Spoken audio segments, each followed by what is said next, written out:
Oi, pessoal, tudo bem? Como vocês estão? Como vocês ficaram com uma semana sem história? Espero sinceramente que mal. Não, mas espero que vocês tenham estudado bem. Matrizes não é tão legal assim, mas o Zambellan é legal assim, então compensa. E é isso. Hoje a gente vai começar segundo reinado, né? Vai ser uma aula bem densa, gente. Eu acho que vai ficar um pouco longa até. Em compensação à última aula, que foi de 35 minutos, essa aula vai ficar um pouco longa e bem densa, porque a gente está com um cronograma um pouco curto, né? Eu estou tentando equilibrar as coisas ainda.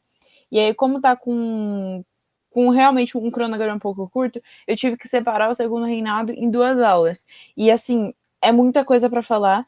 E o legal seria mesmo em em duas não, mas em 3 aulas. O ideal mesmo, assim, ficaria tudo certinho em 3 aulas. Então, assim, eu vou falar um pouco da estrutura do segundo reinado, como que vão se dar as coisas, vão se dar várias coisas politicamente, socialmente. Mas também vai rolar a Guerra do Paraguai, que é tipo o conflito mais sangrento da América do Sul. Então, certamente não é pouca coisa para falar, entendem?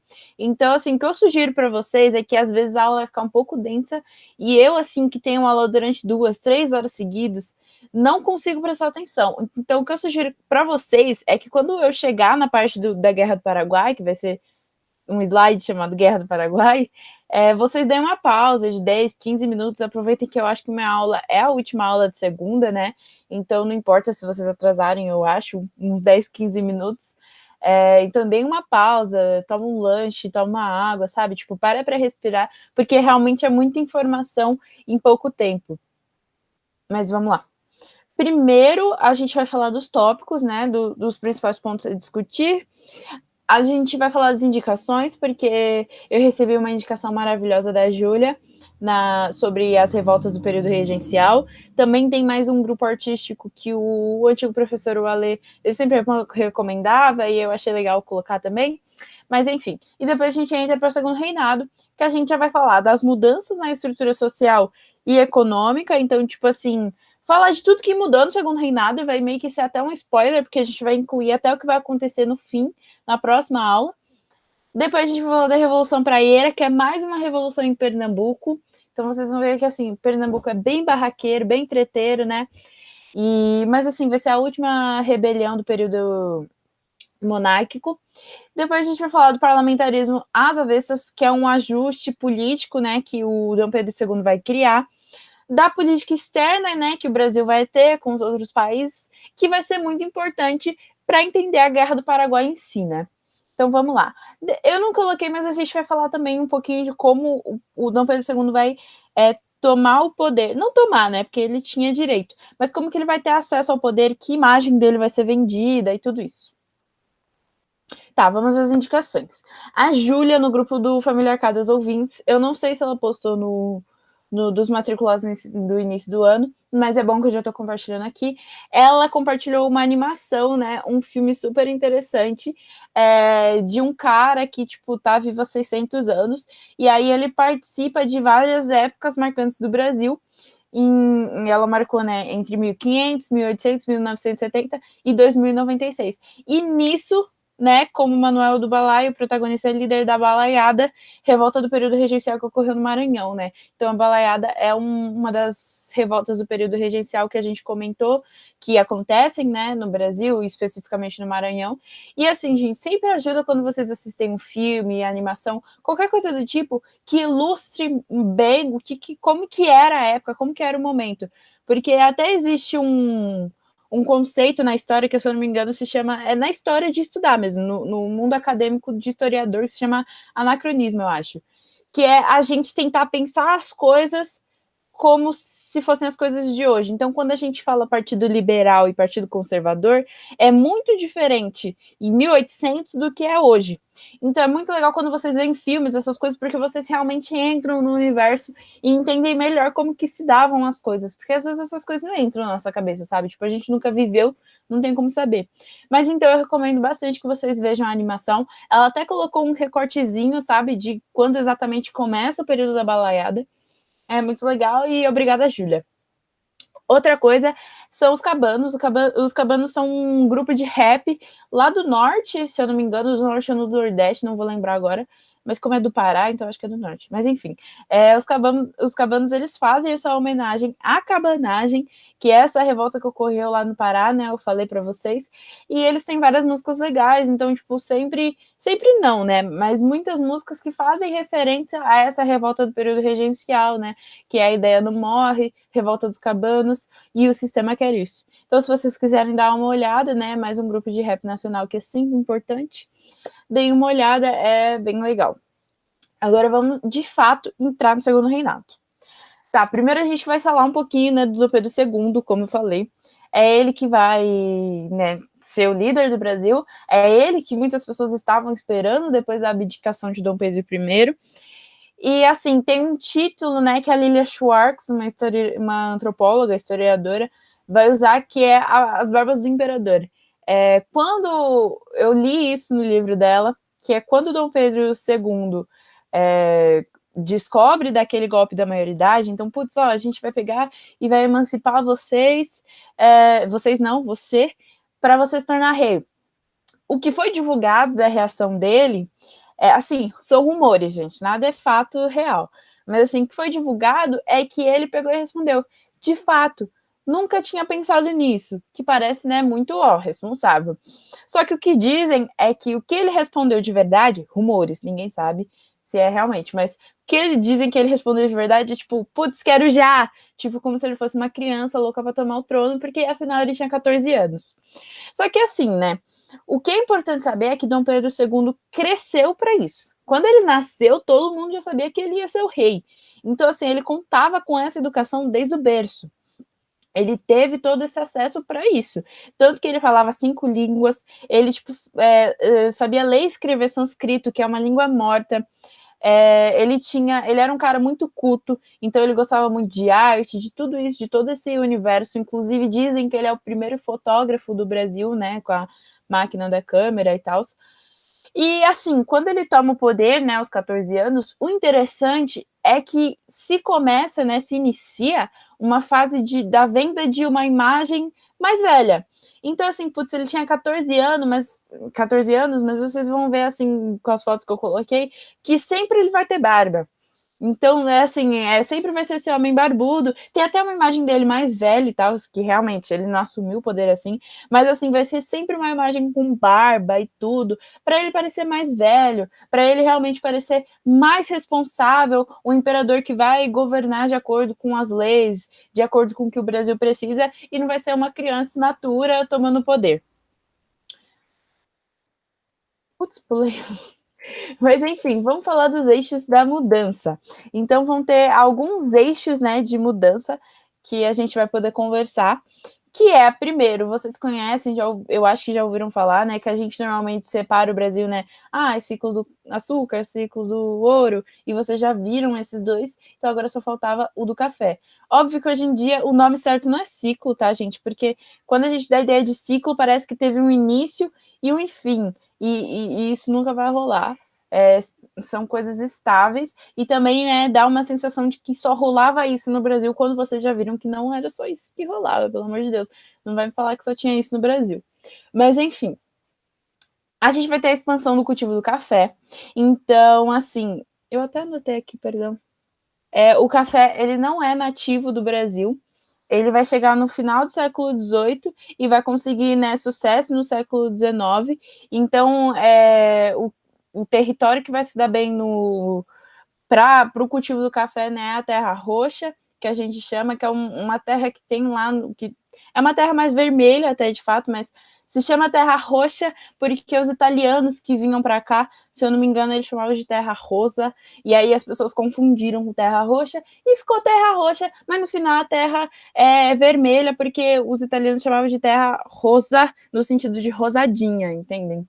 Mas enfim, o café vai se dar muito bem nesse território, nesse tipo de terra mesmo, e o cultivo do café vai se dar muito bem primeiro pelo Vale do Paraíba, que é um vale que eu coloquei num mapinha até, mas que é um vale que vai abranger Rio de Janeiro, São Paulo e Minas Gerais, que vocês veem que são os estados que realmente compõem o Sudeste.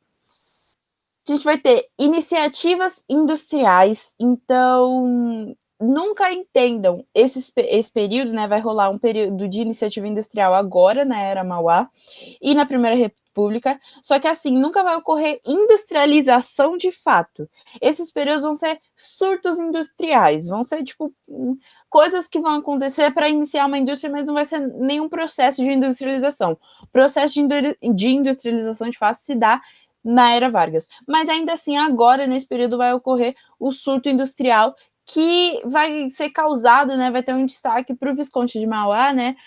Também chamado de Barão de Mauá, que vai iniciar esse processo e vocês vão ver mais ou menos por que ele vai dar tentar, né, dar uma iniciativa nesse processo de industrialização, que não vai ocorrer, como eu disse, são só surtos industriais.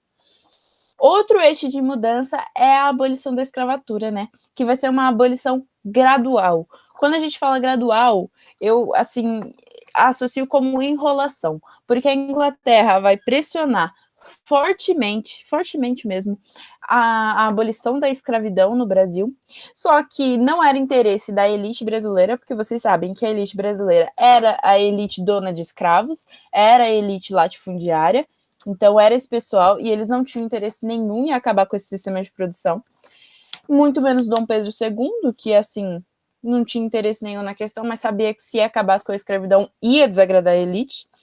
Então, assim, vai rolar uma abolição gradual, que ele vai começar a implementar alguns tratados com a Inglaterra, algumas leis, que na próxima aula vocês vão ver que eu vou falar detalhadamente da questão da escravidão, da abolição da escravatura e tudo isso. Vocês vão ver que vão ser leis só para enrolar, então vai ter a lei dos sexagenários, que vão ser, os escravos que alcançarem os 60 anos vão se tornar pessoas livres. Só que assim, que tipo de escravo alcança os 60 anos? Se a média de idade nesse período era 40 anos para uma pessoa normal, imagina um escravizado que sofreu a vida inteira, você acha que ele vai, sabe, tipo, são leis que realmente são só para enrolar, mas que na prática não vão fazer diferença nenhuma no sistema escravista. Depois, mais uma vez, a gente vai falar do projeto de imigração, né? Que é o projeto para trazer vários imigrantes para o Brasil, que é um projeto, assim, que vai ter uma questão muito eugenista por parte do Brasil, porque o Brasil ele vai ter, de fato, interesse em embranquecer a população. Eles vão ver que, tipo, a população escravizada é mais ou menos 40 a 50% da população brasileira, de fato, assim, tipo, de toda a população bruta.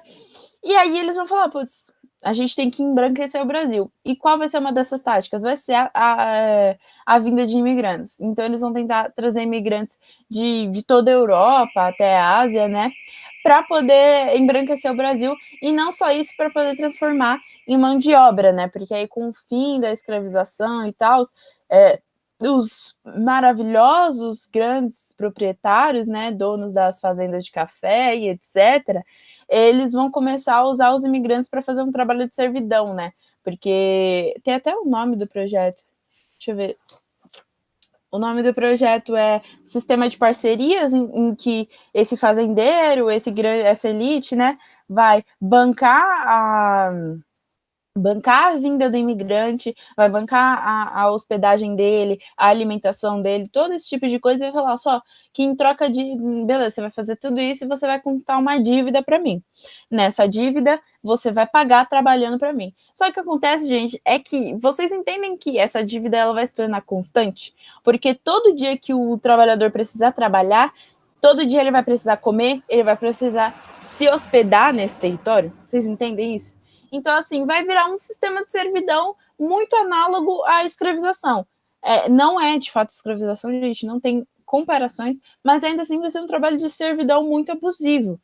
Enfim, os governos da Europa, de fato, vão iniciar projetos, a Itália vai falar com o Brasil, e aí depois vai virar para esse projeto de imigração vai virar um projeto chamado de projeto subvencionado, que é onde o Brasil, o governo brasileiro, paga pela vinda dos imigrantes, assim, os fazendeiros não têm como cobrar por trabalho com isso.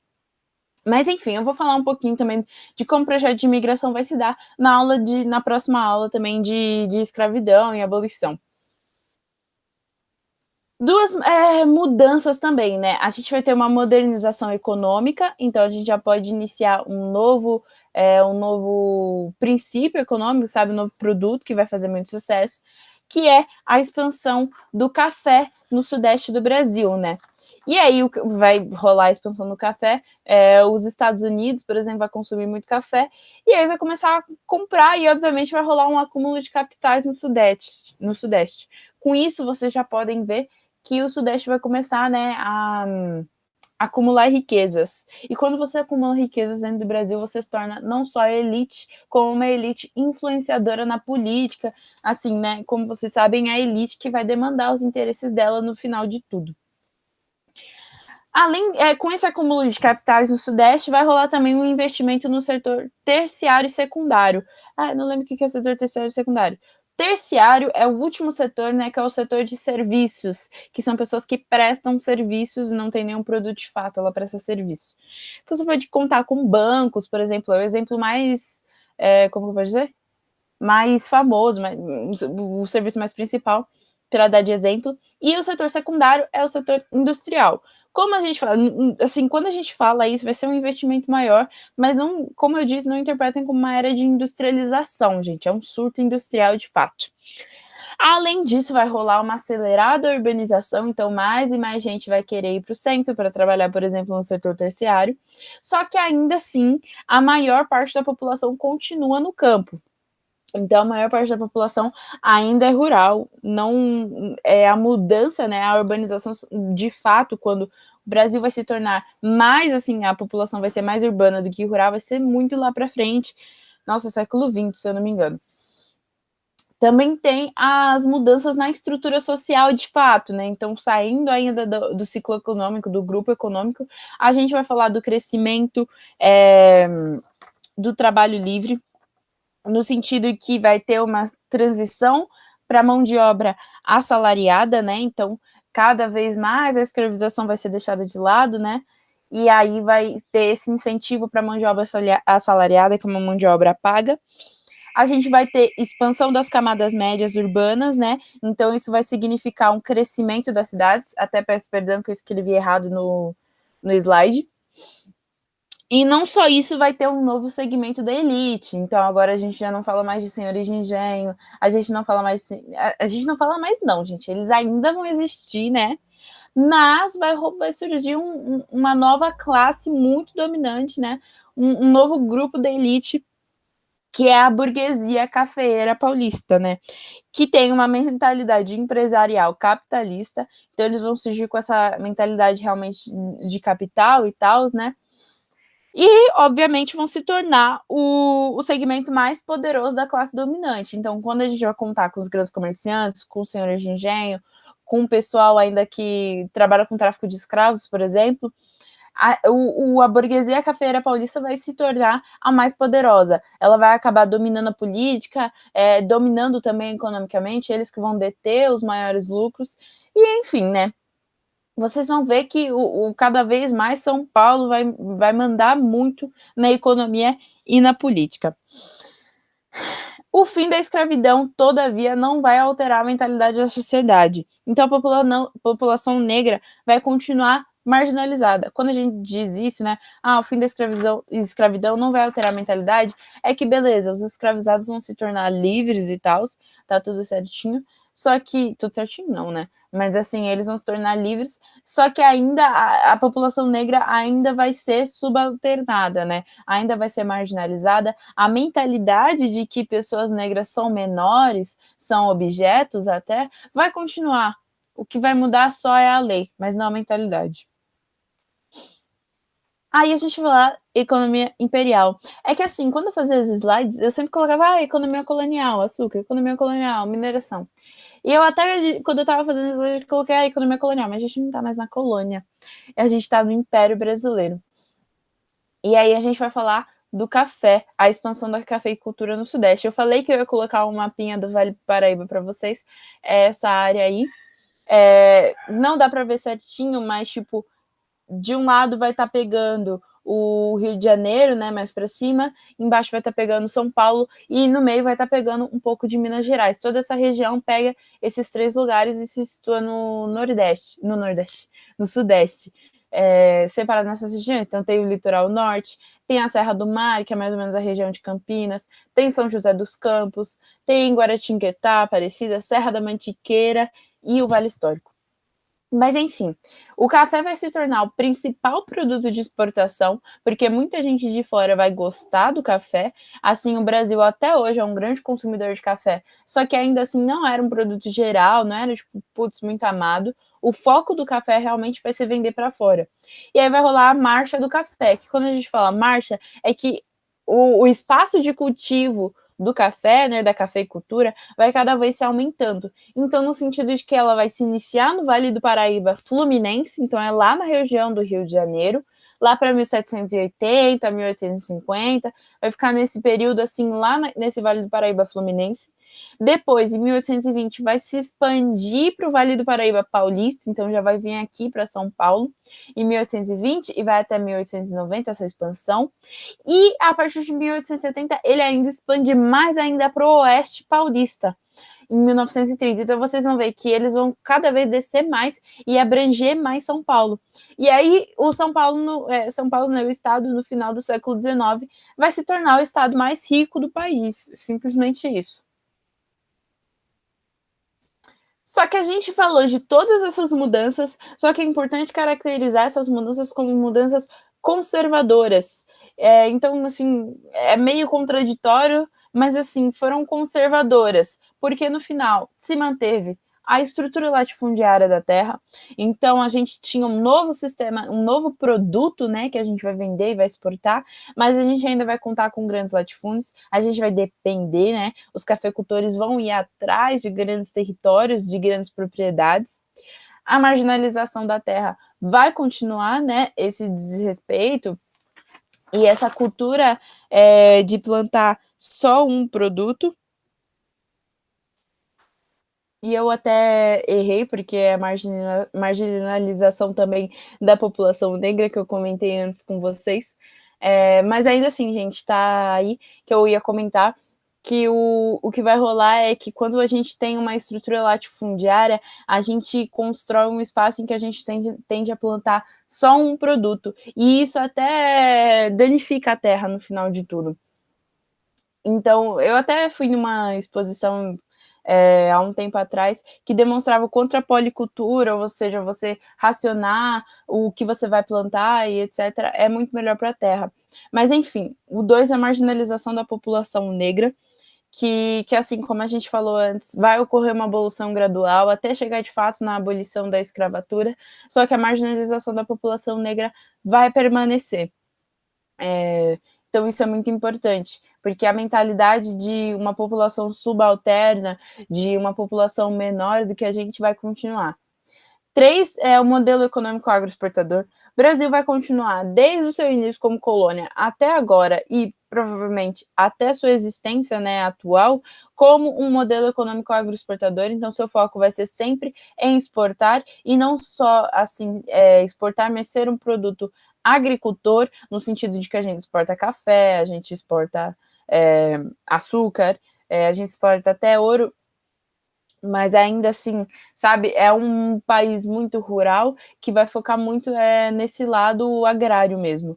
Até hoje a gente vê na Globo, né, falando o agro é pop como se fosse algo muito moderno e tal, quando a gente vê que os países de primeiro mundo estão tendo polos de tecnologia e estão deixando para os outros países de fato produzir esse lado agrário. Mas enfim, 4, a concentração de renda alta. Então, a gente ainda vai ter uma concentração de dinheiro focado em pequenas pessoas e não em todo mundo. Então, assim, o pessoal vai continuar muito pobre e os ricos vão continuar muito ricos. Então, vocês veem que essas mudanças elas vão rolar, mas elas vão conservar ainda todo o aspecto geral do Brasil que acontece desde o início. Primeiras iniciativas industriais que a gente vai falar, né? Eu falei desse surto industrial da era Mauá, que vai rolar a partir de 1850. O que vai rolar? Primeiro, a gente vai ter a Lei Eusébio de Queiroz, que é uma lei de 1850, que vai estabelecer o fim do tráfico negreiro. Então, nenhum navio mais seja português, porque Portugal vai dominar muito o tráfico negreiro e tal, mas assim, nem Brasil poderiam fazer aquele esquema de, tipo assim, ir até a África e comprar escravizados, escravizar eles de fato, né? Comprar pessoas negras, africanas e escravizar eles aqui no Brasil. Então vai rolar o fim do tráfico negreiro. E isso vai acontecer o quê? As pessoas que lidavam com o tráfico e todo, sabe, tipo, toda esse grupo econômico que lidava com o tráfico vai liberar capital interno. Por quê? Porque as pessoas não tinham mais que gastar dinheiro com tráfico negreiro, não tinham mais que fazer esse trajetório até a África para buscar negros e tal, então vai realmente liberar os capitais internos. Inclusive, Mauá, né, que é o Visconde de Mauá, depois Barão de Mauá, ele era um dos grandes negociantes do tráfico negreiro. Então, ele lidava com isso, ele fazia parte disso, e o que vai rolar é que ele simplesmente vai ser proibido, né, vai ser contra a lei, e ele vai ter que achar outras formas de investimento e tudo isso. E uma parte foi aplicada na indústria. Então as pessoas já não tinham mais essa grana sobrando para investir no tráfico negreiro ou lidar com isso. Então agora essa parte vai ser aplicada nesse novo ideal da indústria. Depois disso também vai. Depois disso, não, né? A tarifa Alves Branco vai acontecer antes da lei de Eusébio de Queiroz, mas assim, a tarifa Alves Branco vai aumentar os impostos de importação. Então você já viu que a gente liberou capital interno. Só que o que vai rolar também é o aumento do imposto de importação. Então, assim, um produto que vinha de fora normalmente tinha 15% de imposto. Agora, a partir da tarifa Alves Branco, ele vai ter imposto de 30% a 60%. 30% se fosse um produto, como eu vou dizer, original, que não tinha no Brasil, então eu não vou conseguir achar aqui no Brasil, e 60% se fosse um produto similar, ou seja, que tinha igual no Brasil. Ou seja, vocês vão ver que o valor dessa tarifação, né, vai aumentar demais, essa taxação, vai aumentar bastante e indiretamente vai funcionar como uma barreira protecionista, né, gente? Porque vocês entendem isso de que se a partir de agora um caderno que eu comprar aqui no Brasil vai ser mais barato do que um caderno de fora. Então isso significa o quê? A população em geral vai preferir comprar o caderno brasileiro do que comprar o caderno de fora, porque, né, vai custar mais. E assim, quando a gente compra algo de fora, a gente está dando lucro para a Inglaterra, para outros países. E quando agora a gente está comprando algo de dentro, a gente está fazendo lucro entre nós mesmos. Mas enfim, isso vai indiretamente funcionar como uma barreira de protecionista e isso vai estimular a cultura industrial. Porque o que indústrias fazem, né? Eles fazem produtos em geral, então roupas. Então agora eles tinham basicamente um estímulo para produzir roupa, porque eles sabiam que agora o brasileiro ia procurar mais coisas brasileiras, porque iam custar mais barato, do que coisas de fora. Então esse foi logo o estalo, e é assim que, por exemplo, o Mauá, né, o Visconde de Mauá vai investir na industrialização, principalmente em São Paulo e tal, e assim, vai realmente ser um surto industrial. Só que, apesar dessa iniciativa de Mauá, o Estado Imperial não apoiava o setor industrial. Então, não só Dom Pedro II, como todas, né, as elites dirigentes, eles defendiam a vocação agrária do Brasil, né, que é defender o fato de que o Brasil devia só viver da agricultura, né, porque a gente tinha todo esse país verde, né, essa vocação para lidar com esses produtos agrários e tal, que é algo que a gente vê até hoje, né? Deputado, as bancadas do Congresso defendendo essa vocação agrária do Brasil para deixar de lado a industrialização, para deixar de lado toda essa outra produção econômica, defendendo simplesmente o quanto o Brasil tem que se apoiar na agricultura. Então vocês veem que até hoje tem deputado com o mesmo pensamento de gente de 1850, 1890. Enfim, né? O surto industrial vai rolar, mas por causa desse não apoio de toda a elite, e não só da elite do Estado em geral, vai acabar não rolando nada. Revolução Praieira. A gente falou lá no início que a gente tinha comentado a Revolução Praieira que ia acontecer em Pernambuco. Vai rolar em 1848 e vai durar até 1850. Que, assim, o nome, por que Revolução Praieira? Porque o pessoal que vai organizar a Revolução Praieira vai ser um pessoal que vai ser organizado dentro de uma sede de um jornal chamado Diário Novo. Só que o que acontece é que o Diário Novo era muito próximo à praia. Era, acho que, se não me engano, de frente à praia. E aí isso vai dar simplesmente o título de Revolução Praieira. E vai se dar, né, vai ser influenciada por causa da Primavera dos Povos, né? Porque ocorreu no mesmo ano dessa série de revoluções democráticas que varria a Europa. Então são vários países da Europa e do Oriente Médio que vão se rebelar contra as autoridades que eram normalmente autoridades ditatoriais. Então vai ser, né, essa revolução democrática que com certeza vai influenciar a Revolução Praieira.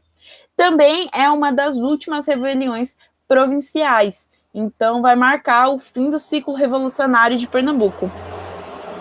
Que vocês pensam que talvez não existisse, mas existe esse título, esse ciclo revolucionário, porque Pernambuco a gente está vendo lá desde o início. Nossa, nem vou lembrar datas.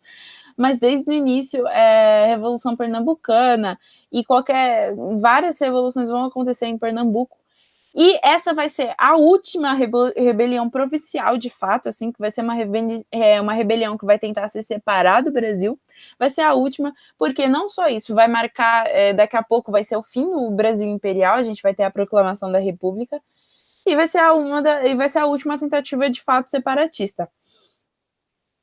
Mas, enfim, como é que vai se dar? O que acontece é que eles já tinham, né, um pensamento um pouco diferente, eles vão, por exemplo, veicular ideias socialistas, só que não é o socialismo de Marx, o socialismo de Marx ainda estava sendo desenvolvido, eram ideias socialistas que vinham antes de Marx, de fato, e assim, era liderada por senhores de engenho, ligados ao Partido Liberal, só que vai se iniciar como? Vai ter uma troca de um presidente, então vocês veem que Dom Pedro II nomeia os presidentes da província, e aí do nada ele vai pegar e vai tirar um presidente liberal e vai colocar um conservador.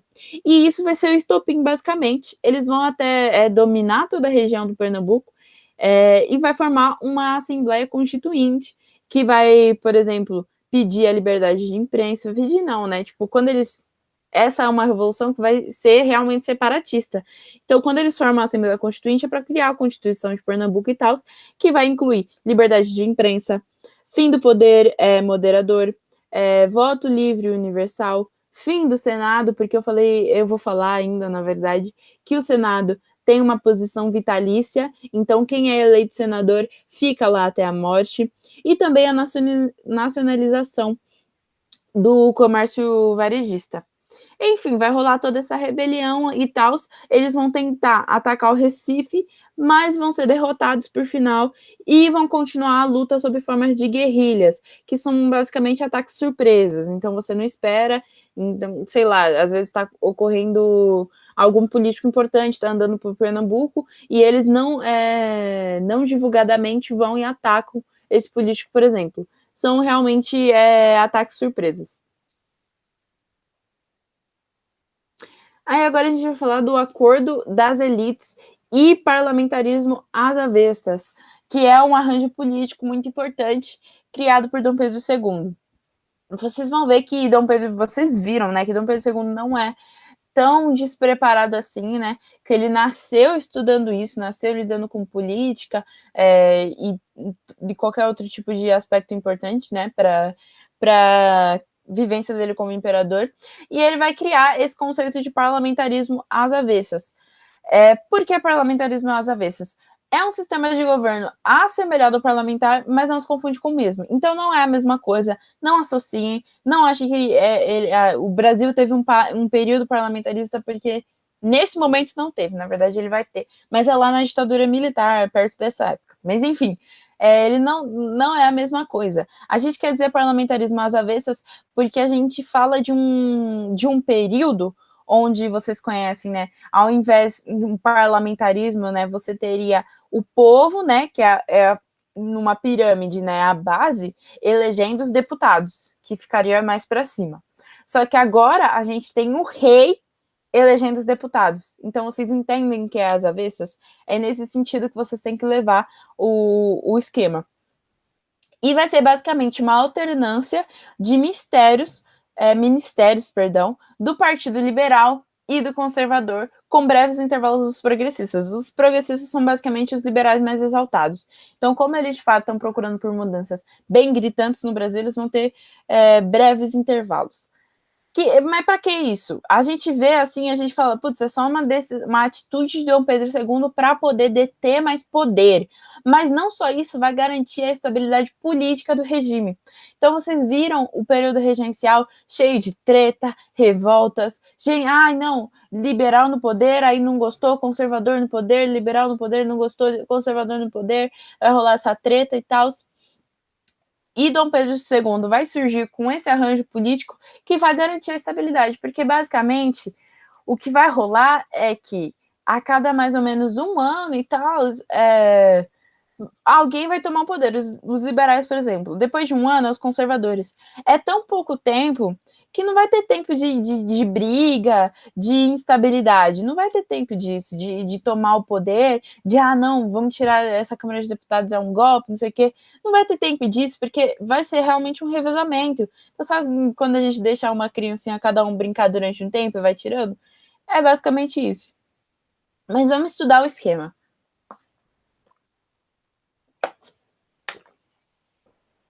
Como que vai se dar esse esquema?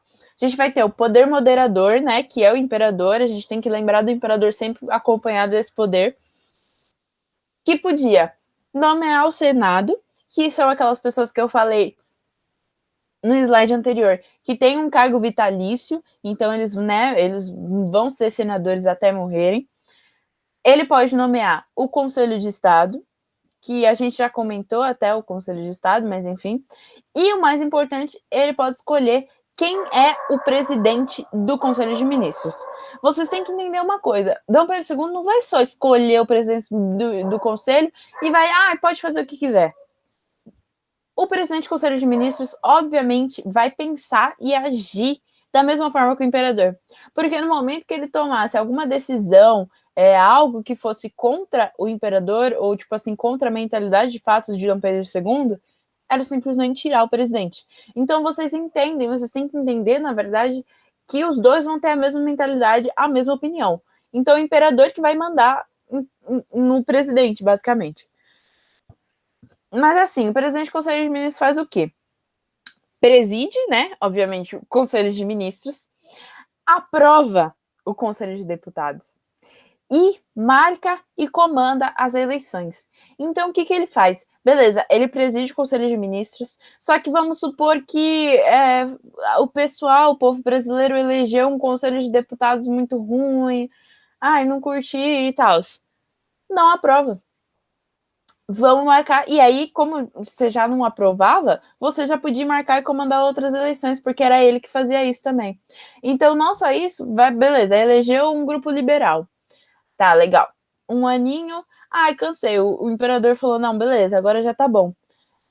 O presidente pega, marca e comanda novas eleições. Simplesmente isso. Isso ficou no esquema de que em 50 anos de governo, mais ou menos, a gente teve 36 gabinetes.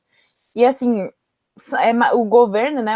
Acho que um Congresso de Deputados, por exemplo, devia durar uns 4 anos. Só que assim, a média realmente ficou de um ano e pouco.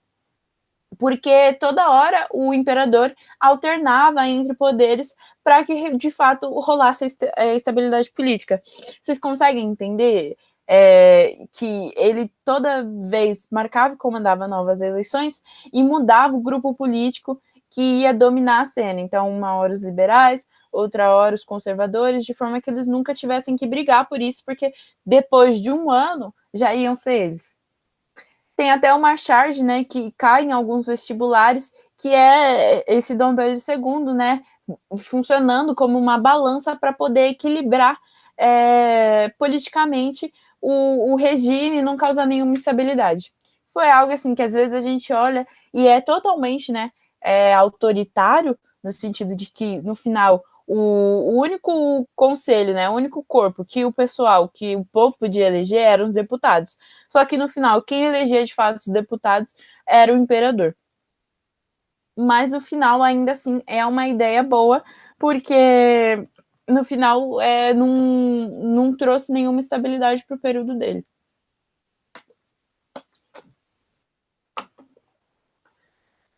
Aí agora a gente vai falar da política externa.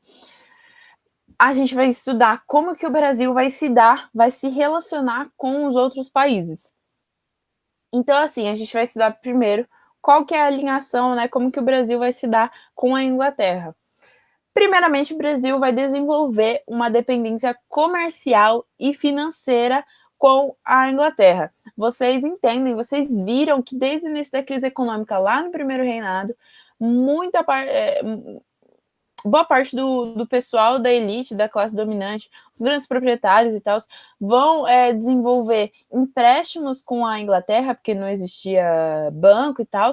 Não só isso, o Brasil mesmo vai desenvolver empréstimos com os bancos ingleses, e isso já vai desenvolver, obviamente, uma dependência financeira, né? Porque o Brasil devia à Inglaterra, e vai desenvolver uma dependência comercial no sentido de que Inglaterra, em plena Revolução Industrial, tinha muito produto para vender e, obviamente, Brasil era um dos seus grandes lugares para vender, né? Então, a Inglaterra estava sempre mandando navios com produtos para lá para vender e tudo isso.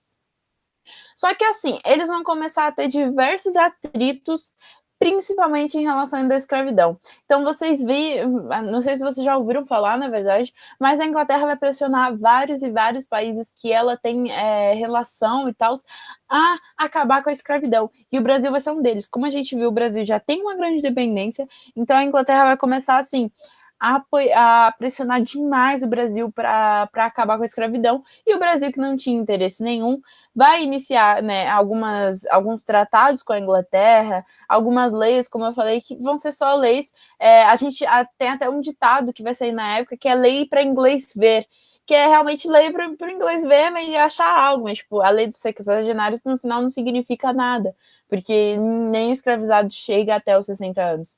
Enfim, isso vai trazer uma imagem muito ruim para a Inglaterra, não para a Inglaterra, mas tipo assim, a Inglaterra vai ficar com uma imagem muito ruim do Brasil e vai começar vários atritos. Ninguém sabe de fato porque a Inglaterra quer, né, procura esse fim da escravidão. Dizem que o mais conciso, assim, é de que o fato de que você você acabar com a escravização, na verdade, você torna os escravizados cidadãos de fato. Cidadãos que vão ter que trabalhar e no final vão ter o famoso poder de compra, né? Então seria mais um mercado para os ingleses. Mas ainda não é muito conciso e tal. Logo após isso, logo após não, mas vai rolar esses atritos e ainda assim vai surgir a tarifa Alves Branco, que é uma tarifa que eu falei para vocês, né, que era entre 15% e aí depois vai ir de 30% a 60%. E a Inglaterra, obviamente, vai acusar de protecionismo, né, de tentativa de protecionismo, no sentido de que o Estado Imperial Brasileiro estava tentando valorizar mais os produtos brasileiros do que os produtos ingleses e outros produtos e tal. E aí isso já vai ser algo muito negativo para a Inglaterra, né? A Inglaterra já não vai gostar disso. Logo após isso vai rolar também a questão Christie, que era sobre o embaixador da Inglaterra no Brasil, que se chamava Christie, William Christie. E assim, ele vai meio que causar o fim das relações diplomáticas entre Brasil e Inglaterra. Começando no fato de que primeiro vai ter um navio inglês que vai começar a naufragar, vai estar muito próximo do território do Rio Grande do Sul, muito próximo das praias e tal. E enfim, esse navio vai começar a naufragar muito próximo do Rio Grande do Sul. Eles vão descer todo o corpo lá da marinha que estava no navio, vai descer do navio e vai ir até o território do Rio Grande do Sul para pedir ajuda e tal, esse tipo de coisa. Enfim, no final eles vão abandonar o barco, descer e sair. O pessoal brasileiro, né, a população brasileira é que vai ver aquele barco, aquele navio, né, de fato, que é muito grande, cheio de produto inglês, cheio de coisa lá, vai ver que tá naufragando, vai começar a roubar todos esses produtos ingleses que estavam dentro desse navio. E quando os marinheiros ingleses voltaram, né, para aquele território do navio, para a praia, eles vão ver que tava tudo roubado e, tipo, né, vão ficar bravos e tal, mas, tipo assim, eles meio que tinham abandonado, de fato, o navio e, de qualquer jeito, o navio ia naufragar. E aí o Christie, né, que é esse embaixador, ele já vai achar ruim e ele vai pedir para o Dom Pedro II um pedido de desculpas formal e não só isso, uma indenização pelos produtos que foram roubados. E Dom Pedro II vai achar ruim, vai falar, não tem nada a ver com isso, e tal, ele realmente não vai concordar com essa questão e não vai aceitar isso. Logo após isso, vai rolar outro tumulto, que vai ser entre marinheiros ingleses, que, se eu não me engano, vão estar no Rio de Janeiro mesmo. Mas, enfim, eles vão beber demais, vão ficar bêbados e tal, e vão causar vários tumultos pela capital. Então, eles vão começar a assediar mulheres, sabe? Vão fazer um monte de coisa ruim, vão realmente bagunçar todo o bairro, toda a região e tal. E aí a polícia brasileira vai chegar, vai reagir um pouco agressivamente, então vai acabar batendo neles e tal, e vão apreender eles. Depois que eles são apreendidos e tal, a polícia brasileira vai ver que eles eram marinheiros ingleses e vão soltar eles. Só que aí o Christie também vai achar ruim e numa reunião assim, ele vai novamente pedir desculpas, pedir, né, que Dom Pedro II peça desculpas formalmente e ele vai trazer de novo a questão do navio e vai pedir indenização de novo, não só do navio, mas pelo erro da polícia brasileira em relação aos marinheiros ingleses. E Dom Pedro II novamente vai se sentir assim, não, nada a ver, e não vai concordar de novo com essa questão do embaixador, do Christie, e não vai cortar a partir daí as relações diplomáticas com a Inglaterra, e além disso, vai levar esse caso, né, essa treta para a Corte Internacional, que era uma corte que existia para julgar o que acontecia entre os países, né? E a Corte Internacional, no final, ainda vai decidir a favor do Brasil. Então, assim, isso realmente vai romper as relações diplomáticas e amigáveis, amistosas, que o Brasil tinha com a Inglaterra nesse período. Outros conflitos legais de falar, né, que são necessários, porque a gente vai iniciar a Guerra do Paraguai, são os conflitos na Bacia Platina. A Bacia Platina é uma região que engloba o Uruguai, engloba o Rio Grande do Sul, o Mato Grosso, que é o Brasil mesmo, engloba a Argentina, engloba Paraguai. Tem até um mapinha na próxima slide que vocês vão ver. Mas, enfim, essa vai ser uma região de grande estabilidade política, principalmente em relação ao Uruguai e tal, porque sempre vai ter gente lutando pelo acesso, no sentido de que o Uruguai vai ter como que eu posso dizer? Uma rivalidade, né, política entre blancos e colorados, e isso vai ser muito delicado porque o Paraguai, ele é um país, que vocês vão ver no outro slide, que não tem acesso ao mar diretamente. Então, fica o Uruguai numa ponta, a Argentina na outra, Brasil na outra, e o Uruguai fica encercado por esses países de forma que ele não tem acesso nenhum ao mar. E ele dependia do Uruguai para poder acessar o mar através das praias de Montevidéu. E o Paraguai apoiava os blancos e o Brasil apoiava os colorados. Além disso, o Paraguai apoiava os federalistas, que não eram um grupo do Uruguai, era um grupo rebelde ao governo oficial da Argentina. Então tinha um governo lá, tal, governando, obviamente, a Argentina, e o Paraguai basicamente apoiava o grupo rebelde a esse governo. Então vocês já vão ver uma rivalidade entre os dois. Nisso, né, basicamente, a gente já explicando essa instabilidade política, nisso a gente vai falar da Guerra do Paraguai. Que aí vocês podem ver o mapinha e tal. Como eu falei no início da aula, se vocês quiserem dar um pause agora, dá pause, e aí dar uns 15 minutos, fazer algo de interessante, tomar uma água e tal, eu acho bem legal, bem interessante. Vou até beber a minha.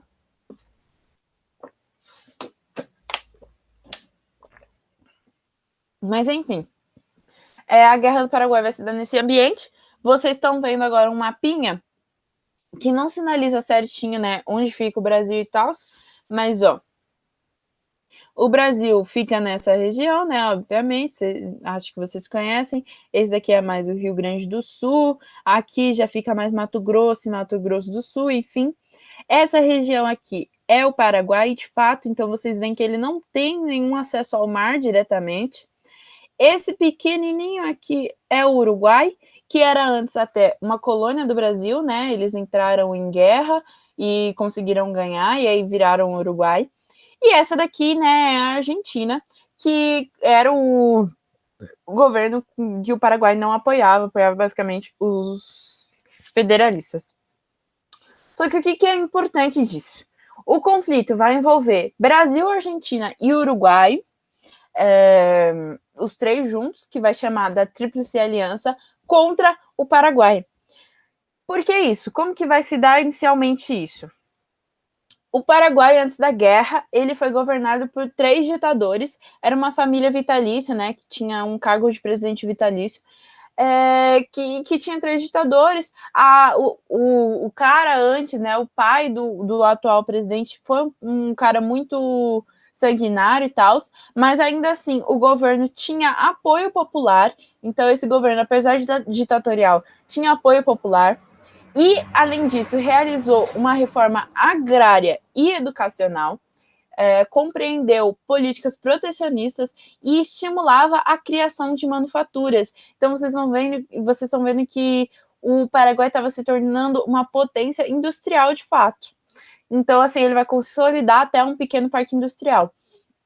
Além disso, ele tinha um exército forte e organizado. Então, ele contava com 64 mil soldados e 28 mil reservistas. E, gente, não é certeza, né? Isso daí são números estimados, mas assim, a gente estima que existiam 64 mil soldados e 28 mil reservistas, enquanto o Brasil tinha 18 mil soldados, a Argentina tinha 6 mil soldados e o Uruguai tinha 1.000 soldados. Ou seja, 18 mais 6, 24 mais 1, né? Eu acho. 24 mais 1. Então, a Tríplice Aliança inicialmente contava com 25 mil soldados, enquanto assim o Paraguai tinha isso de reservistas. Mas enfim, e o Paraguai tinha uma pequena dívida externa, ou seja, isso é bom porque isso significa que o país não tem dependência com nenhum. Então, enquanto o Brasil, por exemplo, tem uma grande dívida com a Inglaterra, isso significa que ele não pode tomar muitas atitudes que vão contra a Inglaterra, porque aí eles estão fodidos, que eles realmente criaram uma relação de dependência. Então vocês veem que o Paraguai, ele é um país, né, que está crescendo de fato, tinha apoio popular, tinha reforma agrária, né, educacional, estava consolidando uma industrialização, estava se tornando uma potência industrial, tinha um exército forte organizado e não dependia de outros países europeus ou mais antigos economicamente. Esse cara que eu coloquei do lado seria o atual presidente do Paraguai, que é o Solano Lopes, que vai ser o que vai liderar também a guerra do Paraguai e tal. E eu coloquei mais uma vez um mapinha. O que vai rolar para iniciar a guerra do Paraguai de fato? Vocês viram que o Brasil apoiava os colorados, né, lá no Uruguai, e o Paraguai apoiava os blancos. O Paraguai tinha muita dependência com o Uruguai, porque ele precisava das praias, de todo o caminho fluvial que o Uruguai tinha, para poder passar os navios deles, né, para poder mandar para os portos e tal, exportar os produtos deles de fato. Então eles precisavam de acesso ao mar, gente. Na época não tinha avião assim tão tecnológico que ia conseguir carregar carga assim. Então eles dependiam de navios. E aí o que acontece? Vai rolar uma guerra civil no Uruguai, exatamente entre blancos e colorados. E o Brasil simplesmente vai entrar no Uruguai, vai mandar tropas brasileiras no Uruguai para que os colorados vençam. Então ele vai interferir diretamente na política externa de outro país, assim. Dom Pedro II vai decidir entrar literalmente em outro país e interferir em quem devia mandar no país. Isso já vai insatisfazer Paraguai enormemente. E aí, assim, o Paraguai vai começar a confiscar navios brasileiros. Então, ele vai começar a confiscar vários navios brasileiros. E não só isso, ele vai confiscar um navio que estava com o presidente da província do Mato Grosso, se eu não me engano.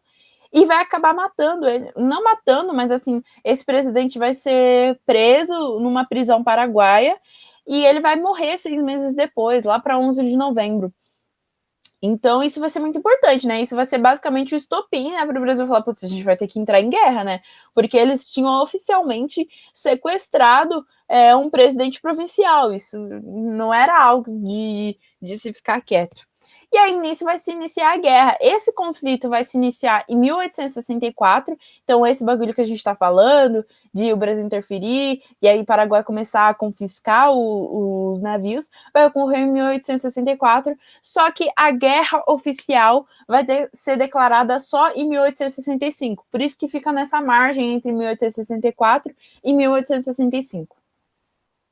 Mas, enfim, a Guerra do Paraguai, ela vai marcar definitivamente o declínio da Guarda Nacional, porque vocês vão ver que a Guarda Nacional, né, esse corpo militar brasileiro era muito fraco. E no início, assim, a guerra aconteceu na Tríplice Aliança, todavia o resto deu no Paraguai. O que vai acontecer? O Paraguai, ele vai iniciar essa guerra, ele que vai dar o pontapé, invadindo Mato Grosso. O que foi muita surpresa para o Brasil, porque todo mundo achava que o Paraguai ia invadir o Rio Grande do Sul. Porque se eles conseguissem conquistar aquele território, eles iam ter finalmente acesso ao mar, entende? Então, o Rio Grande do Sul era um território muito importante para o Paraguai, porque eles tinham, né? Eles iam conseguir de fato uma fronteira para o mar. Mas eles não atacaram por lá, eles foram pelo Mato Grosso. E ninguém esperava isso. Tanto que a primeira batalha vai ser a Batalha de Rio Dourados, que vai ser no Mato Grosso, numa pequena cidade, e vai ser 300 paraguaios contra 15 brasileiros. Inclusive, se eu não me engano, o nome do líder dos 15 brasileiros vai ser Antônio, e é numa cidade que até hoje se chama Antônio, não sei o que eu não lembro sobre o nome dele, mas é uma cidade que até hoje se chama assim, por causa desse cara, né, que, tipo, ele foi líder, eram 15 brasileiros contra 300 pessoas, 300 paraguaios, mas enfim. Após, assim, o Paraguai vai ter umas táticas militares muito boas de início, coisas que o Brasil não estava esperando. Então, como a gente falou, eles tinham um exército maior, eles começaram atacando em lugares surpresas e tal, e eles vão, inclusive, atacar a Argentina também, por isso que a Argentina vai se sentir forçada a entrar na guerra também, além do fato do Paraguai apoiar, né, o grupo rebelde. E aí o início desses conflitos vai acontecer nos territórios da Tríplice Aliança, né? Nos territórios brasileiros, territórios uruguaios, territórios argentinos, vai ocorrer nesses territórios, só que depois, né, o resto vai se dar majoritariamente no Paraguai. E essa guerra vai ter longa duração pela bravura dos paraguaios, então eles vão ser muito resistentes, né? E também pela dificuldade que os aliados vão ter para tirar os paraguaios dos fortes, né? Então, vocês vão ver que os paraguaios de início vão dominar vários lugares que nem o Brasil, nem a Argentina, nem o Uruguai esperavam, e aí eles vão dominar esses fortes e vão resistir fortemente nesses ambientes. Quando o Brasil vai ver que, assim, eles estão atacando por lugares que eles nunca imaginaram, então essa primeira batalha de Rio Dourados, o Brasil vai perder, né? Porque todo mundo estava esperando lá no Rio Grande do Sul. Ele vai ver, né, também que o corpo militar do Brasil era muito pouco comparado ao do Paraguai, né? A Guarda Nacional não se comparava ao corpo militar do Paraguai, que era, além, tipo, vocês pensam 64 mil pessoas, mas eram pessoas, além disso, treinadas, gente. Então, eram pessoas preparadas para a guerra. Mas, enfim, eles vão ver tudo isso e aí vai ser o início do apoio financeiro da Inglaterra. Então, assim, a Inglaterra nunca vai intervir fisicamente e tal, mas eles vão apoiar com algumas tropas, com apoio de dinheiro para desenvolver uma força maior. Ninguém sabe, de fato, o porquê que, tipo, a Inglaterra vai... Como que eu posso dizer? Vai interferir na guerra, sabe? Tipo, isso é total inconcluso. Ninguém realmente tem, tipo, putz, real, porque no início a Inglaterra foi contra, a Inglaterra não apoiou essa guerra. Tem muitos rumores, assim, Dizem que a Inglaterra estava com medo do Paraguai virar uma potência industrial maior, mas isso é muito surreal, porque, tipo assim, a Inglaterra foi líder da Revolução Industrial. Eram muitas poucas chances do Paraguai conseguir, de fato, superar a Inglaterra. Só que ainda assim ela acabou participando e a gente não tem concisamente uma razão do porquê que a Inglaterra se envolveu na guerra e porquê se envolveu na Tríplice Aliança. Na verdade, Tríplice Aliança até faz sentido, porque era uma que tinha mais acordos e tal, mas ainda assim o porquê que ela foi atrás da guerra e tipo, teve esse apoio, ninguém sabe de fato. Aí, beleza. O Brasil vai começar a acordar, né? E vai ver que o Paraguai está dominando essa região, está tendo mais poder, né? Tipo, o Paraguai está se sobressaindo na guerra e ele vai começar, né? Não só conseguir o apoio financeiro da Inglaterra, como vai começar a invocar o patriotismo para recrutar tropas. Então a gente pode lembrar disso como os voluntários da pátria, que vai ser uma campanha para conseguir a maior parte de homens para poder lutar dentro da guerra. E isso vai estimular o desenvolvimento de uma identidade nacional. Então, pela primeira vez, o Brasil vai ter que se unir e arriscar a sua vida, né, pelo bem da pátria. Vai, obviamente, estimular essa identidade nacional, né, essa sensação de patriotismo. O alistamento compulsório vai causar descontentamento na população. Então, nesse período de guerra, é óbvio que Dom Pedro II vai trazer essa questão de todo homem acima de 21 anos vai ter que entrar, vai ter que se alistar na guerra, por exemplo. E isso vai descontentar a população, principalmente os senhores de engenho, o pessoal mais rico, porque ninguém vai querer mandar o filho deles para a guerra, para morrer na guerra. Então, assim, grande parte das tropas eram constituídas por escravizados enviados pelos seus senhores. Então, beleza, a gente precisa mandar um homem com mais de 21 anos? Tudo bem que se eu não mandar meu filho, mas mandar meu escravizado? Posso? Pode. Então, eles começaram a mandar escravizados. Não só isso, o governo começou a prometer, não só o governo, mas também os senhores começaram a prometer a alforria. Então, putz, vai para a guerra para mim, substitui meu filho que você vai ganhar alforria. O governo também pegou e falou, não, os escravizados quiseram ir, vai ganhar alforria. Isso era uma tentativa de liberdade, né, gente? Então, óbvio que muitos escravizados vão ir para a guerra, e isso vai trazer um exército maior. Não só isso, né? O exército militar vai começar a ganhar muito poder nessa época, né? Porque, como a gente falou, vai ser o declínio oficial da Guarda Nacional, porque todo mundo vai ver que a Guarda Nacional não vai conseguir conter esse conflito. E aí, assim, vocês vão ver que o exército vai entrar para a guerra fortemente, e não só isso, vai lutar ao lado de escravizados. Assim, no fim, o Brasil ele vai, obviamente, conseguir se sobressair, vai realmente conseguir ganhar a guerra.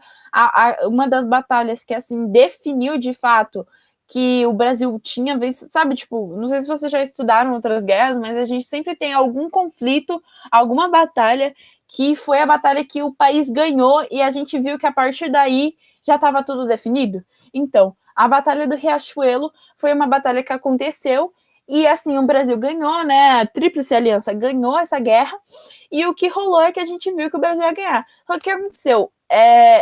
Esse conflito, depois disso, começou a se tornar um conflito muito sanguinário e foi, de fato, um grande massacre. Porque mesmo o Brasil já tendo aquele sentimento que tinha ganhado a guerra e tal, poderia fazer um tratado ou alguma coisa do tipo, eles não pararam até acabar com a morte do Solano Lopes, que era o presidente paraguaio. Então, o período final da guerra foi marcado por diversos massacres. Então, assim, como a gente falou, foi a guerra mais sangrenta da América do Sul. Tudo porque Dom Pedro II não queria, de fato, acabar com a guerra até alcançar a morte do Solano Lopes.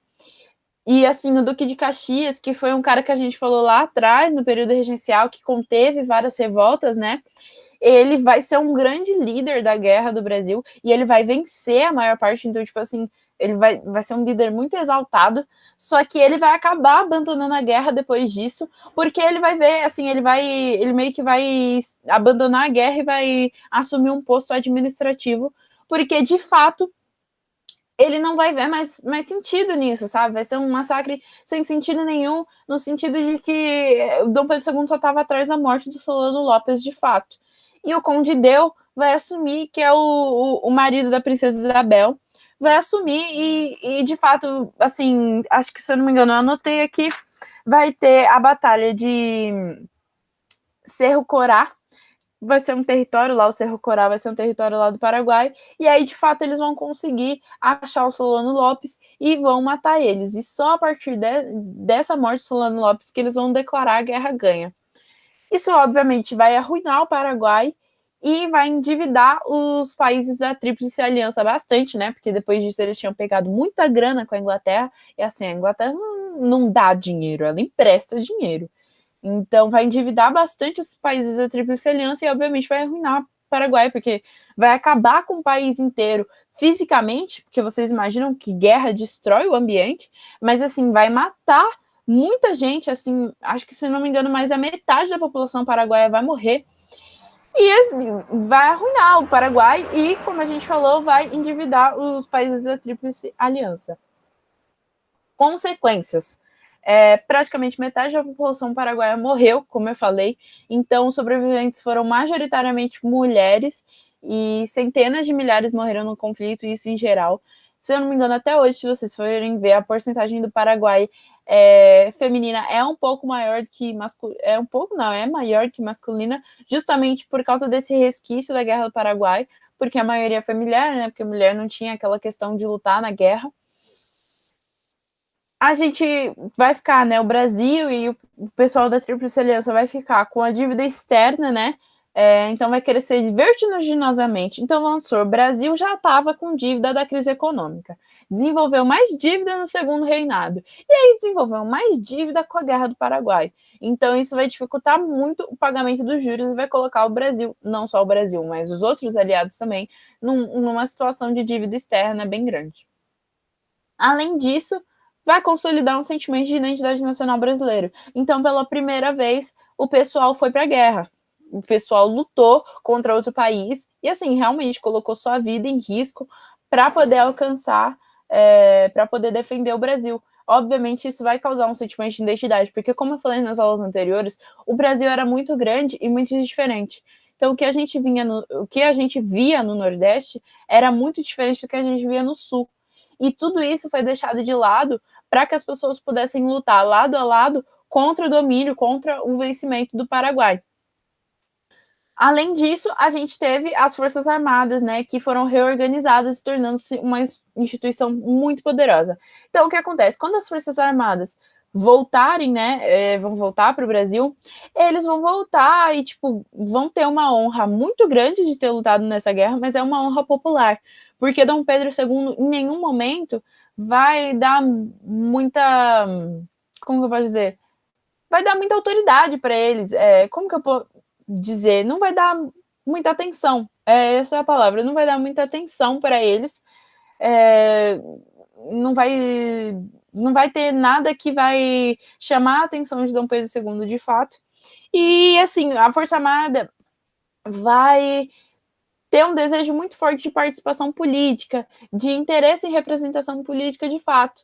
E isso vai aumentar bastante, tanto que vocês vão ver que a proclamação da República vai ser instaurada pelas Forças Armadas. A partir de agora, vocês vão ver que o poder militar vai ter um poder muito forte no Brasil, porque a gente vai ter a República da Espada, como vocês viram, a gente vai ter a ditadura militar, vários dos nossos presidentes vão ser militares, então vocês vão ver esse envolvimento militar muito forte a partir de agora. Eles vão sair muito exaltados dessa guerra e eles vão sentir que eles têm o direito de participar politicamente, mas não como político e militar, mas como militar político, entendem? Eles não vão saber equilibrar essa questão.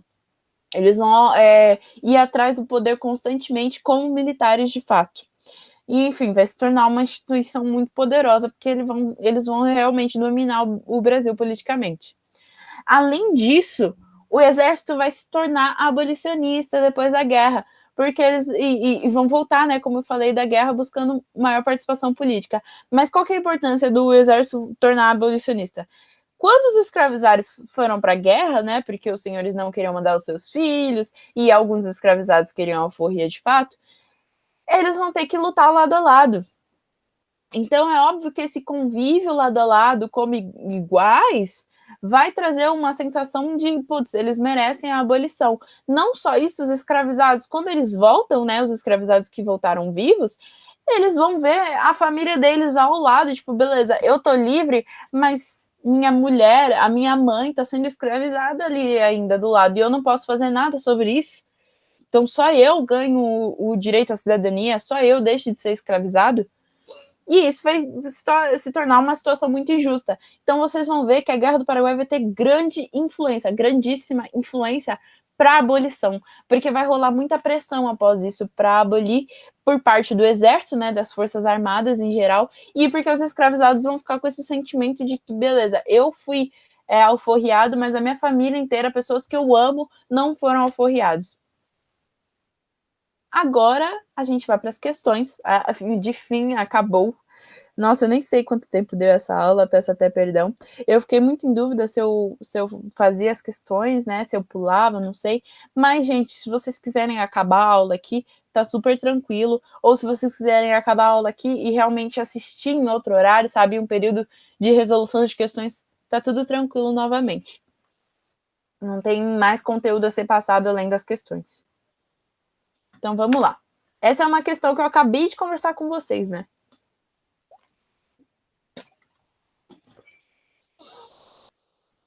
Dá uma pausinha.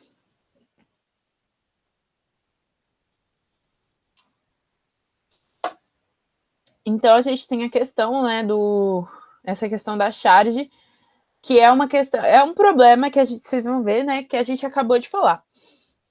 Essa é uma questão do Enem de 2014. Nossa, todas as questões que eu coloquei hoje são do Enem. Eu vi que o Enem dá muita questão de segundo reinado, são questões boas ainda.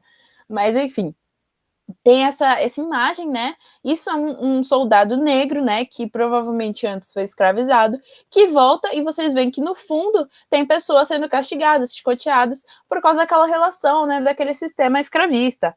Então ele vai, o título dessa imagem é De Volta do Paraguai.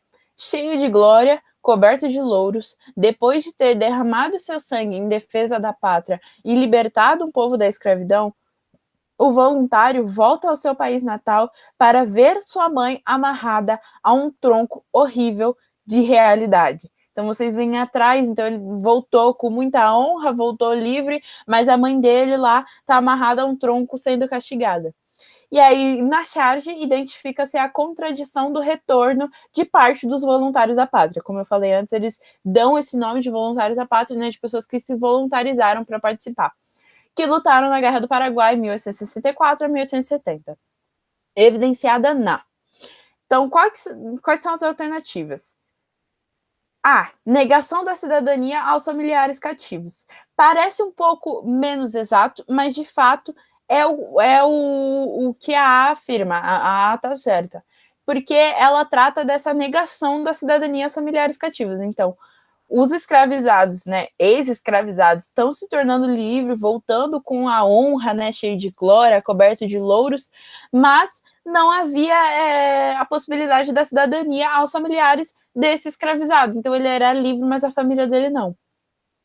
Ah, de fato é a alternativa certa. Eu nunca sei o que fazer, gente, quando eu tô corrigindo questão, e aí a primeira é a certa, porque aí eu já dei spoiler, não sei se vocês vão ter interesse nas outras, sabe? Tipo, é muito, sabe? Não tem, é spoiler de fato, não tem a graça. Mas enfim, a B é errada por quê? Concessão de alforrias aos militares escravos. Então, identifica-se contradição no retorno de parte dos voluntários da pátria, por quê? Não tem uma contradição nisso, vai ter a concessão de fato de alforrias aos militares escravos e isso está correto. C. Perseguição dos escravistas aos soldados negros.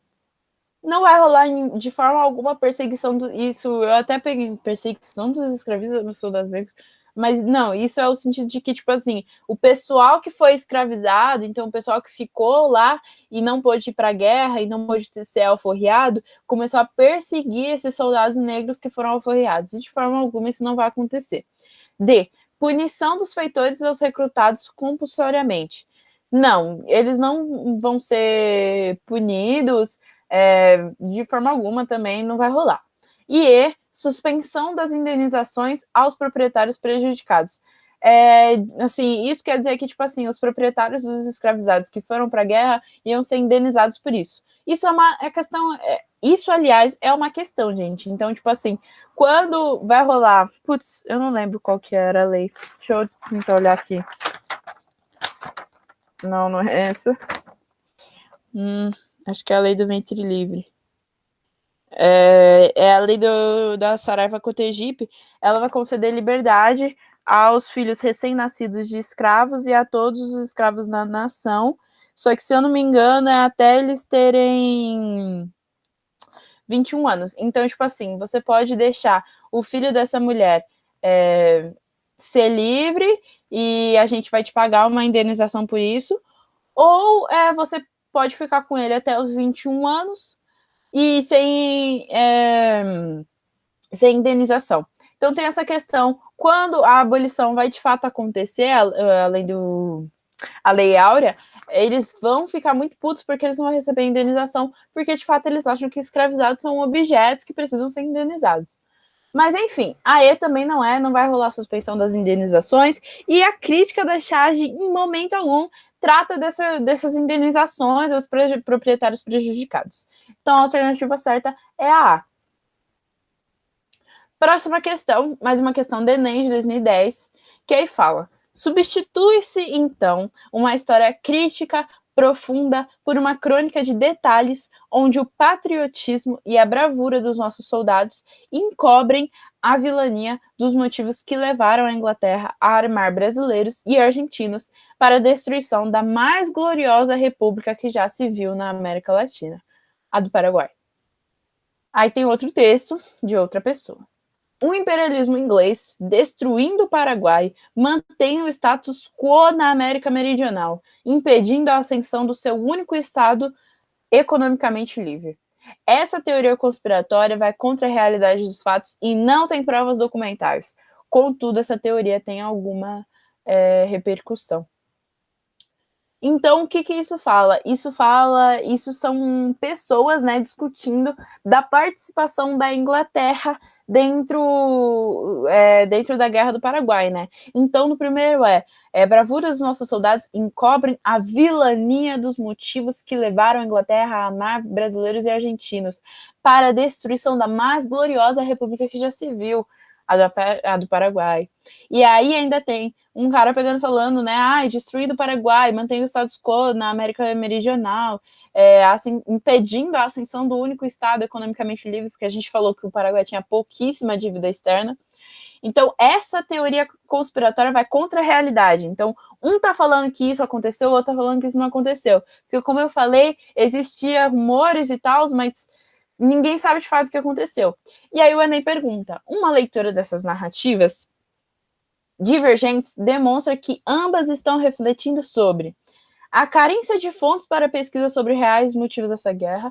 Em nenhum momento eles falam que não teve dinheiro, que não teve apoio, que não teve... Sabe, eles estão falando que não existe muita gente, não existe muita bibliografia nem nada para poder saber de fato o que aconteceu. Mas eles não estão falando disso. B. O caráter positivista das diferentes versões sobre essa guerra. Também não rola. O positivismo, ele vai acontecer nesse período, vai ser um grande influenciador para a proclamação da República, mas ainda assim não se trata exatamente disso. Ele não fala desse caráter positivista. C. O resultado das intervenções britânicas no cenário de batalha. Aí ele pergunta, não, a gente está falando do porquê. Tem um que falou porque que a Inglaterra se envolveu porque ela queria parar, né, acabar com a mais gloriosa república que já se viu na América Latina, o Paraguai, e o outro fala que isso vai contra a realidade dos fatos. Então, não, ele não fala do resultado das intervenções britânicas no cenário de batalha. Óbvio que essa intervenção ajudou a Tríplice Aliança a ganhar, mas isso não está sendo discutido no texto. Vocês veem que o Enem sempre vai contar com essas alternativas, que são alternativas reais, então a A é real, existe uma carência de fontes, a gente não sabe dizer o porquê a Inglaterra participou, porque a gente não tem uma fonte legal, uma fonte concreta para poder falar o porquê ela participou. Mas não é isso que o texto está falando, vocês têm que prestar muita atenção ao que o texto está pedindo.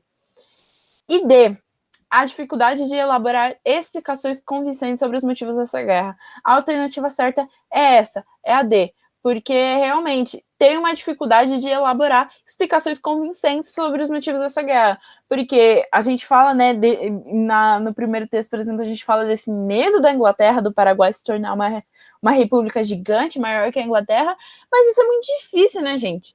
Porque apesar do Paraguai se dar muito bem economicamente, ele ainda continua sendo um país da América Latina que vai sofrer muito com o colonialismo, por exemplo.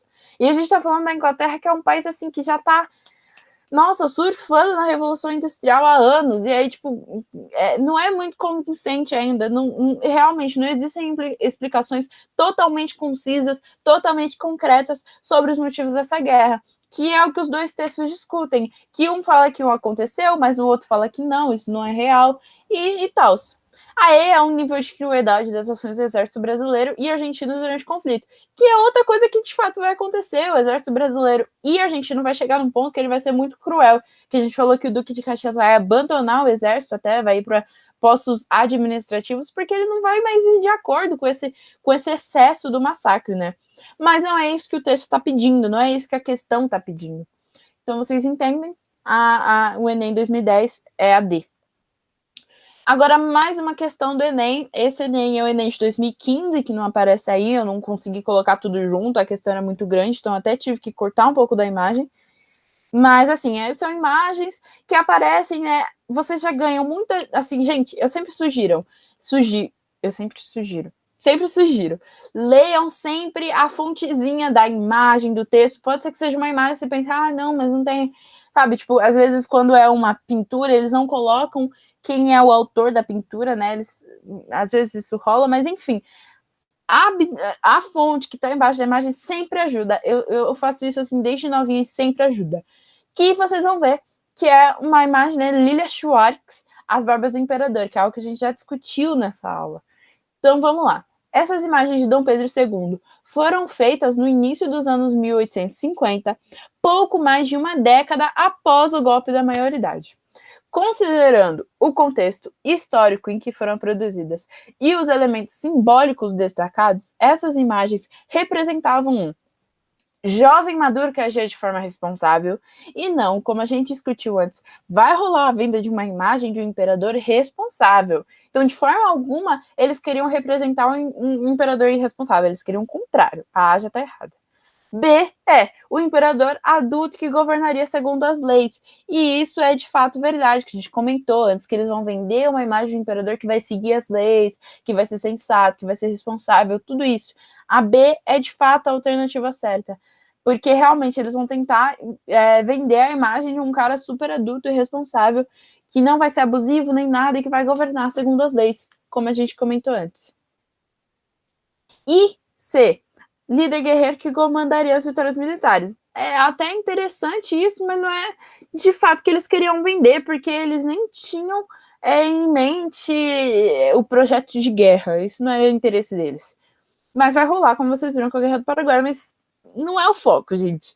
D, soberano religioso que acataria a autoridade papal. Não é. Quem vai instituir o golpe da maioridade, né, como vocês vão ver, são os liberais moderados, e eles não estão interessados em nenhum momento em trazer um soberano religioso que vai acatar a autoridade papal. Isso não era o interesse deles. E, por último, E, monarca absolutista que exerceria seu autoritarismo, que era o que os liberais moderados não queriam, né? Eles já não queriam isso, e eles não queriam vender esse ideal, né? Porque não é do interesse deles isso, e não é, assim, quando o Dom Pedro I, né, teve acesso ao poder brasileiro, vocês viram que ele foi bastante autoritário, ele outorgou uma Constituição, ele criou o poder moderador. Essas atitudes foram atitudes que levaram ele a essa pressão para abdicar, então de forma alguma eles vão querer vender de novo essa imagem de um monarca absolutista que exerceria seu autoritarismo. É isso, gente. Fim. Muito obrigada por prestar atenção. Desculpa por essa aula ser densa. A próxima aula eu acho que vai ser um pouco menos densa, porque eu acho que essa aula a gente falou de muita coisa ao mesmo tempo. Então a gente falou da cafeicultura, a gente falou do surto industrial, a gente falou do parlamentarismo às avessas, a gente falou da Guerra do Paraguai, a gente falou de tudo isso E a próxima aula vai ser um pouco mais concisa, no sentido de que a gente vai falar do processo de abolição, então a gente vai falar como que vai se dar o fim, essa questão, né, da escravatura, como que a população negra vai se encontrar aí, como que o governo vai agir após isso, e a gente vai falar da crise do segundo reinado, né, que de fato vai se dar em 1889, e vai surgir a proclamação da República. Então, depois disso, a gente já vai ver um Brasil republicano, influenciado pelo positivismo e tudo isso. Mais uma vez, se tiverem dúvidas, me chamem no Facebook, tem meu e-mail até. Se vocês quiserem meu WhatsApp, já coloquei em vários lugares, com certeza tem no Facebook, em outros slides. Podem me chamar. Dúvidas sobre questões, podem me chamar, mas também chamem os plantonistas. E é isso, gente. Boa semana para vocês, né? Porque essa aula é aula de segunda. Então, tchau, gente.